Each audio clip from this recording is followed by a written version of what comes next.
Welcome to this round table.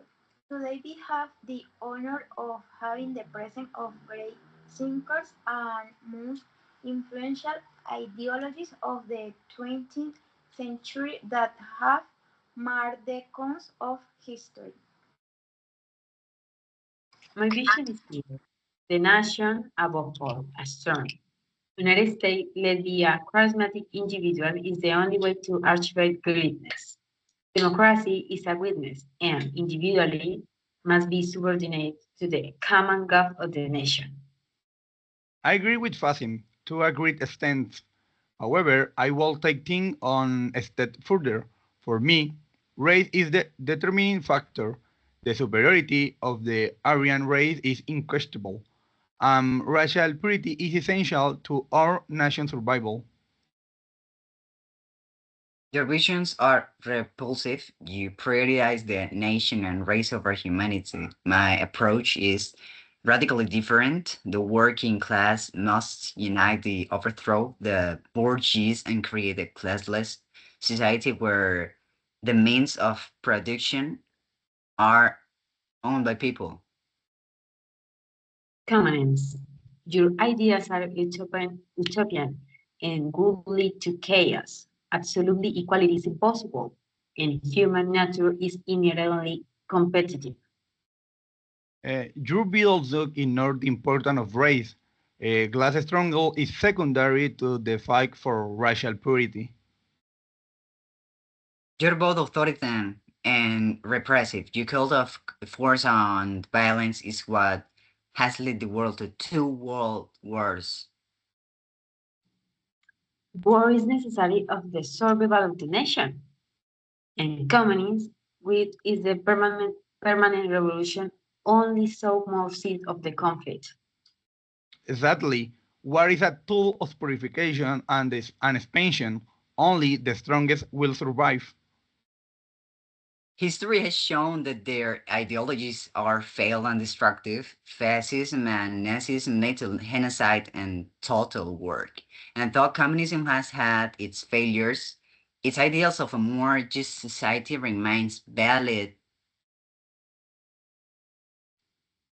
Communism is an impossible utopia, and Nazism was a perversion of my ideals.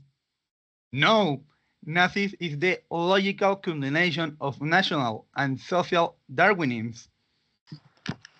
It is interesting to see how my ideas, concerning in particular historical and philosophical contexts, have been adapting and distorting to serve such diverse and often contradictory purposes.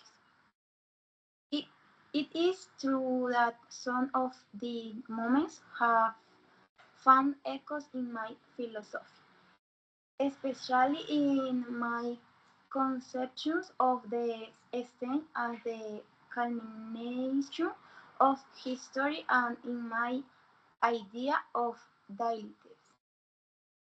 However, I believe that these ideologies have reduced my philosophy to a mere tool for justifying their own aims. Mason is much more complex.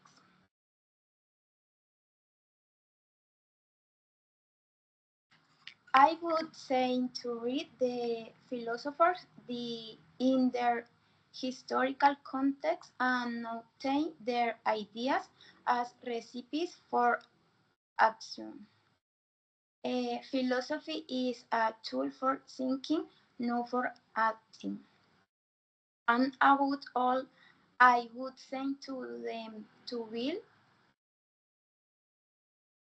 critical and not to be carried away by simplest ideologies.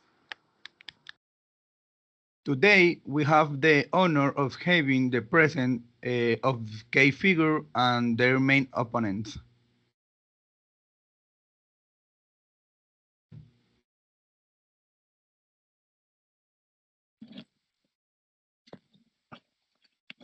Let's start with Fasim. Mussolini, will you explain your vision of the nation and the state, and who is the difference for Granzi his ideas? The nation is a living organism, and the state is a herd. A strong United States led by a charismatic individual is the only way to guarantee the greens and prosperity of a nation. Democracy is a weakness, and individually must be subordinate on the common good. One like Gramsci, music and international revolution. I believe in the strength of the nation and need for a strong leadership. Okay, Hitler, who do you see the role of race in building a nation, and who do you justify your extermination policies? Race is the determining factor in history. The Aryan race is superior to all other, and racial purity is essential for the survival of our nation. The Jews are the root of all our problems, and their elimination is necessary to secure the future of Germany. Oh wow. Lenin, who do you conceive of the class struggle and the construction of classes society? And who do you respond to critics of Soviet social experiment? History is the history stuff class of struggle. The bourgeoisie has explored proletariat for centuries. Only to the revolution could we overtook the bourgeoisie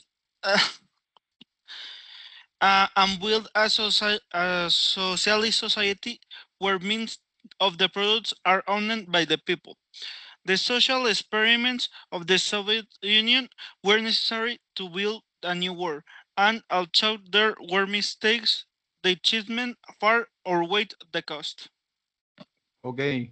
Who do you say the relationship between violence and politics? And who do you justify the use of force for achieve your goals? Violence is unnecessary. Violence is a necessary tool to the achieve our goals. What is the combination of politics by other means?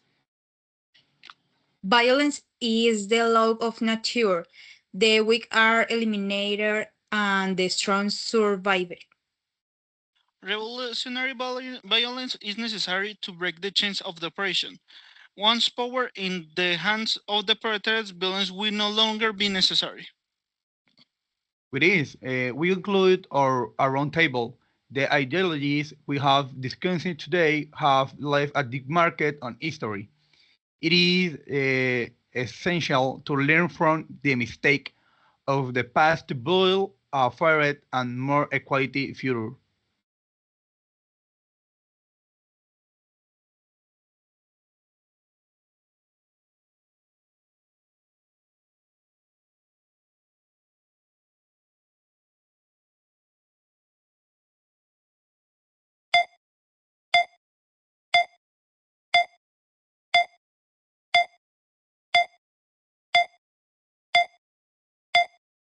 Society. No, pero Gabriel, tratame la seriedad, vale. It's essential to our nation survival.